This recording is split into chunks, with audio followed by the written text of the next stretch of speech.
there, Angela Price from Eden Condensed, and I want to have you consider maybe adding some fruit to your garden. So I've put in some blueberries, I've put in grapes in my garden, some citrus, and now I'm going to plant a thornless blackberry.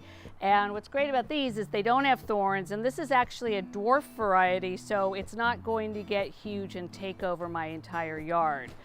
So I've dug a hole here that is as deep as the root ball, which is the dirt that's in the nursery pot, and a little bit wider. And my soil tends to be a little compacted and have a little bit of clay in it. So I'm actually going to amend the soil with some planting mix that is made specially for fruit trees and fruit. So it's got all the right nutrients, everything. It'll also loosen up the soil so that it will drain better. So I'm going to go ahead and put that in my planting hole, and then I'm going to take my pot here, and you'll see because it is a vining pot, it's got some stakes already in it. And I'm going to take this out of the nursery pot and put that in here. And make sure when you plant your vining plants, you want to make sure that they're up against a wall or they're up against a trellis, so that way they have something to grow onto. And later on, as this starts to grow, I'll put a larger trellis behind it to keep it from falling forward. Then what I'm going to do is I'm going to backfill this with my garden soil that I dug out. And you want to make sure that the soil is up to the root ball here. And you don't have to pack it in too tightly because the water will actually settle it down.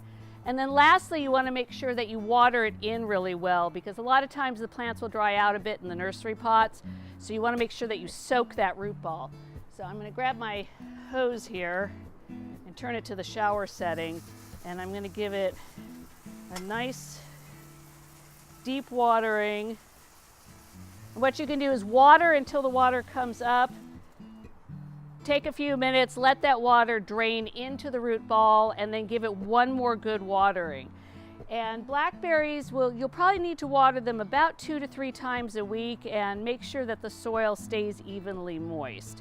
You can do that with the hose. You could set up a drip system that's on a timer, or you can even water with a watering can if you like.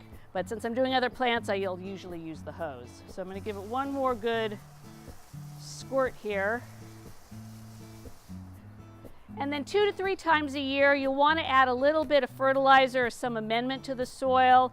And I usually do that when the blackberry, just when it starts to flower. I might add a little bit of kelp to it, or a little bit of alfalfa meal, and perhaps a little bit more of the planting mix. And then you can do it again in the fall once you've picked all the berries, and then that should keep your plant nice and healthy. So I hope you'll try to grow some fruit in your yard, and happy gardening. I'll see you on the next video.